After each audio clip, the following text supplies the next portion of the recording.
Hi friends, ഇപ്പോൾ നടന്നുകൊണ്ടിരിക്കുന്ന India England രണ്ടാം ക്രിക്കറ്റ് ടെസ്റ്റിൽ ഗില്ല് തൻ്റെ ടെസ്റ്റ് കരിയറിലെ ആദ്യ ഇരട്ട സെഞ്ചുറി നേടി. 387 പന്തിൽ നിന്നും 269 റൺസാണ് താരം അടിച്ചത്. ഇതുവരെ ടെസ്റ്റ് ക്രിക്കറ്റിൽ ഒരു ഇന്ത്യൻ ക്യാപ്റ്റൻ്റെ ഉയർന്ന സ്കോർ വിരാട് കോഹ്ലിയുടെ പേരിലുള്ള 254 റൺസ് നോട്ട് ഔട്ട് എന്നതായിരുന്നു. ഈ റെക്കോർഡാണ് ഗില്ല് ഇന്നലെ മറികടന്നത്. അതുപോലെ ടെസ്റ്റ് ക്രിക്കറ്റിൽ ഏഷ്യയ്ക്ക് പുറത്ത് ഒരു ഇന്ത്യക്കാരൻ്റെ ഏറ്റവും ഉയർന്ന വ്യക്തിഗത സ്കോറായ സച്ചിൻ ടെണ്ടുൽക്കറുടെ 241 റൺസ് നോട്ട് ഔട്ട് എന്ന റെക്കോർഡും ഗില്ല് മറികടന്നു. ഇംഗ്ലണ്ടിൽ ഒരു ഇന്ത്യക്കാരൻ്റെ ഉയർന്ന സ്കോർ എന്ന റെക്കോർഡും ഗില്ല് തൻ്റെ പേരിലാക്കി. 1979 ഓവലിൽ സുനിൽ ഗവാസ്കറുടെ 221 റൺസ് എന്ന റെക്കോർഡാണ് ഗില്ല് മറികടന്നത്.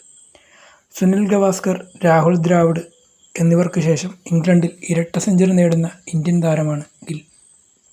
ക്യാപ്റ്റൻ എന്ന നിലയിൽ ഏറ്റവും വേഗത്തിൽ ഇരട്ട സെഞ്ചുറി നേടുന്ന ഇന്ത്യക്കാരൻ എന്ന റെക്കോർഡും ഗില്ല് സ്വന്തമാക്കി.